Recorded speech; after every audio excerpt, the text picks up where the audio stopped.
Huge boot completely separated him from his victim, propelling him airborne express to the far side of the circle of men, where he came to rest, rocking silently on his spine, face smoothed with purple blood, bug-eyed, paralyzed at the feet of a pair of Indians who seemed unable to comprehend this sudden change in tonight's entertainment schedule.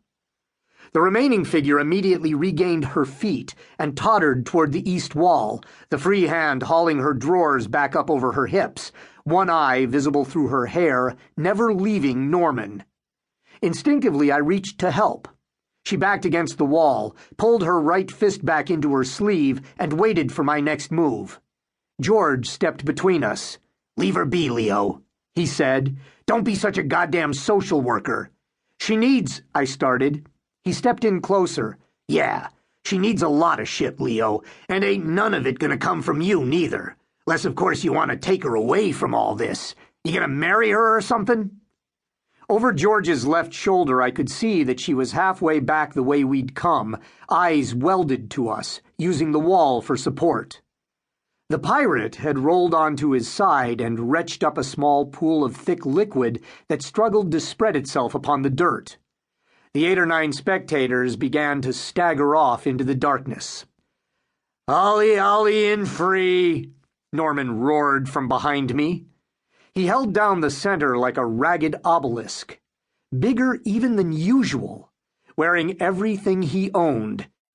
The better part of 6'7", his massive arms spread as if in embrace, his gnarled hands beckoning.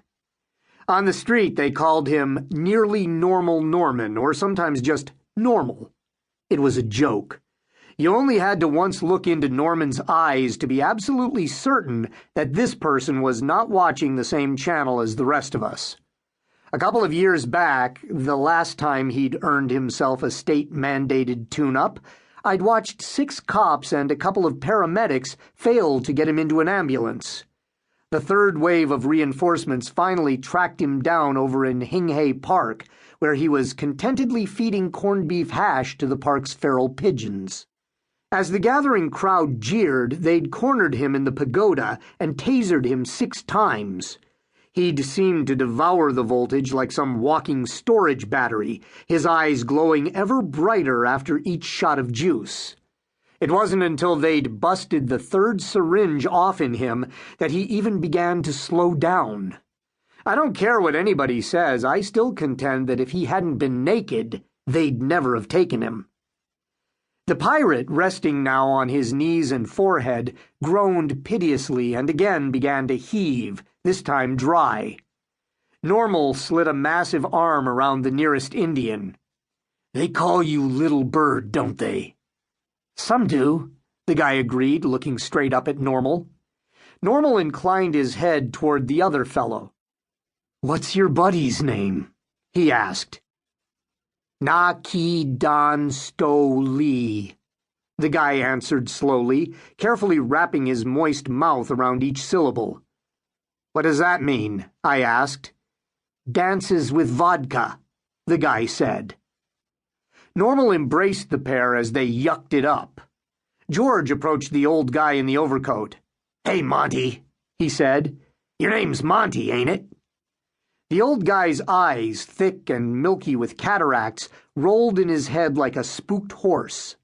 A constant marination in fortified wines had begun to tenderize the old boy, begun to separate skin from bone, leaving the impression that the slender sinews holding the face could, at any moment, give way and allow the whole mess to slide south, circle the drain of his toothless mouth, and disappear altogether down the cosmic gullet.